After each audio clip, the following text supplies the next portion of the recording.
Shalom, haleluya, apa kabar semuanya? Saya berdoa kita semua dalam keadaan sehat-sehat saja. Mari kita akan baca satu bagian kebenaran firman Tuhan. Dan biarlah bagian kebenaran firman Tuhan ini membuat kita lebih bergairah lagi mengisi kehidupan kita di masa-masa yang dunia ini belum jelas. Tidak ada janji yang jelas karena keadaan pandemi yang belum juga berakhir. Tapi biarlah lewat firman Tuhan yang akan kita baca ini, kita bisa lagi menjadi orang percaya yang lebih kuat, lebih bersandar kepada Kristus Yesus Tuhan. Nah, mari kita buka bagian firman Tuhan yang terdapat di dalam 1 Petrus pasal yang kedua, ayat yang ke-11. 1 Petrus pasal yang kedua, ayat yang ke-11, berkata demikian.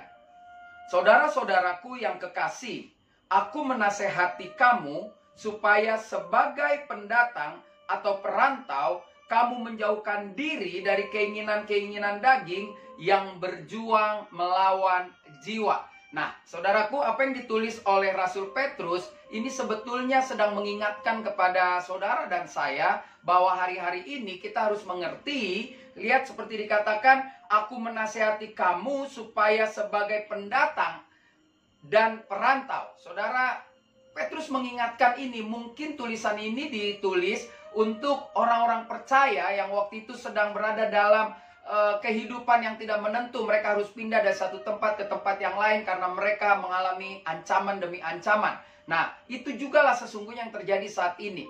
Tahukah saudara bahwa kita ini adalah dikatakan pendatang dan perantau di bumi ini? Kenapa? Karena memang tempat kita bukan di bumi ini. Tempat kita nanti di surga. Karena kita adalah warga negara kerajaan surga. Tapi mengapa kita ada di sini? Jawabannya sederhana. Kita ada di sini karena Tuhan punya rencana dalam hidup saudara dan saya. Agar kemuliaan, kerajaannya juga bisa dinyatakan lewat hidup saudara dan saya. Nah, bagaimana untuk menyatakan itu? Nah, ayat ini jelas mengajarkan kepada kita sebagai orang-orang yang merantau, sebagai orang-orang yang menumpang di bumi ini. Karena bumi ini milik orang dunia, kita adalah milik kerajaan surga. Ketika kita menumpang di bumi ini, maka dikatakan jauhkanlah diri dari keinginan daging yang berjuang melawan jiwa. Jiwa kita tahu saudara yang mengatur segala macam emosi, keinginan dan lain sebagainya. Nah, ketika kita ada di dunia ini yang aslinya memang bukan tempat kita, kita harus berjuang bagaimana ketika kita harus hidup bersama-sama dengan orang dunia yang lebih berfokuskan pada kebutuhan-kebutuhan dagingnya.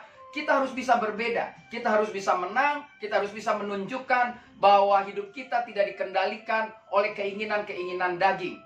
Jadi Petrus mengingatkan kepada jemaat mula-mula, dimanapun kau berada, ayo mulai punya cara hidup yang baik. Di tengah-tengah, waktu surat ini ditulis tentu di tengah-tengah bangsa-bangsa yang bukan Yahudi. Nah, sekarang kita di tengah bangsa-bangsa yang bukan mengikut Kristus.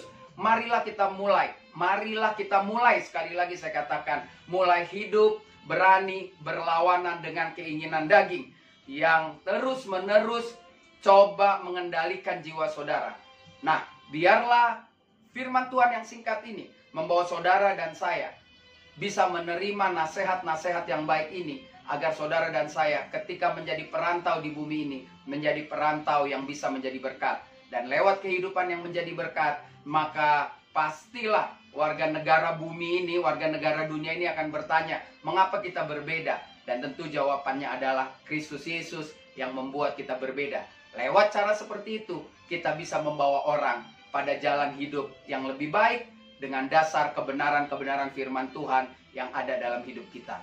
Maju terus dalam Tuhan Yesus, jangan pernah ragu, jangan pernah gentar. Walaupun kita sebagai perantau, walaupun kita dikatakan sebagai pendatang di bumi ini, kita tetap harus bersinar, kita harus tetap menceritakan kebenaran firman Tuhan yang hidup di dalam kehidupan kita.